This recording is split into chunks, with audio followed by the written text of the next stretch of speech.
जब जीवन के बंधनों में उलझ जाए मन, जब अपने ही विचार हमें पीड़ा देने लगे, तब कोई हमें राह दिखाता है, जैसे श्री कृष्ण ने अर्जुन को दिखाई थी।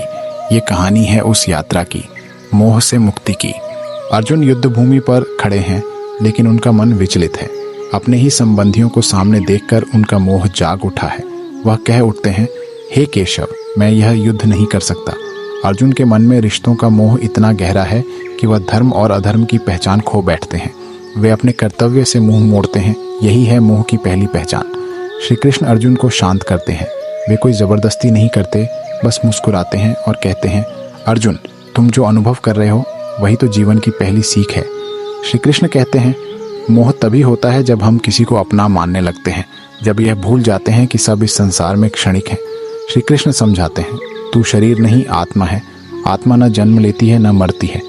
जब यह समझ आ जाती है, मोह स्वतः ही टूटने लगता है। श्री कृष्ण कहते हैं, जब ज्ञान का दीपक जलता है, मोह का अंधकार स्वयं मिट जाता है। अर्जुन का मन थोड़ा शांत होता है। वे सुनने को तैयार हो जाते हैं। श्री कृष्ण समझाते हैं, मोह अनेक रूपों में आता है। परिवार का मोह, धन का मोह, मान सम्मान का मोह, और हर एक हमें बांधता है।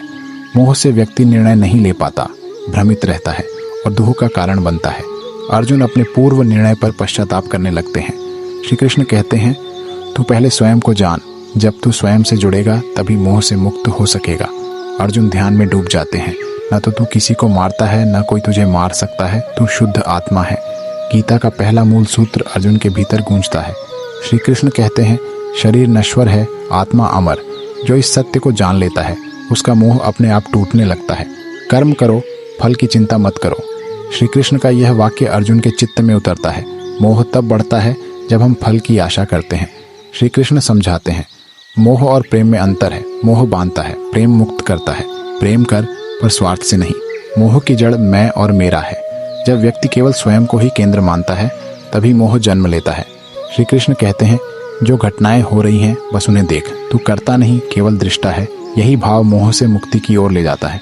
श्री कृष्ण कहते हैं, यह आत्मा न जलती है, न कटती है, न गलती है। तो वह आत्मा है, शुद्ध, चिरंतन और निरपेक्ष। मोह जब सीमा पार करता है तो वह हमें बंधन में डाल देता है, और यही बंधन दुख का कारण है। अर्जुन को अपने मोह की परतें स्पष्ट दिखने लगती हैं। अर्जुन कहते हैं, हे माधव, अब मुझे मोह नहीं रहा। मैंने देख लिया मोह का स्वरूप और उसकी सीमा। अब मैं स्वतंत्र हूँ। श्री कृष्ण कहते हैं, जब तेरा मन स्थिर हो जाएगा तब तू मोह से परे होगा।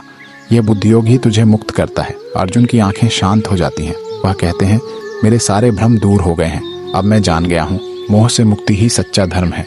जब आत्मा स्वयं को जान जाती है, तब मोह स्वतः समाप्त हो जाता है। गीता यही सिखाती है, जीवन का उद्देश्य है मुक्त होना, न कि बांधना।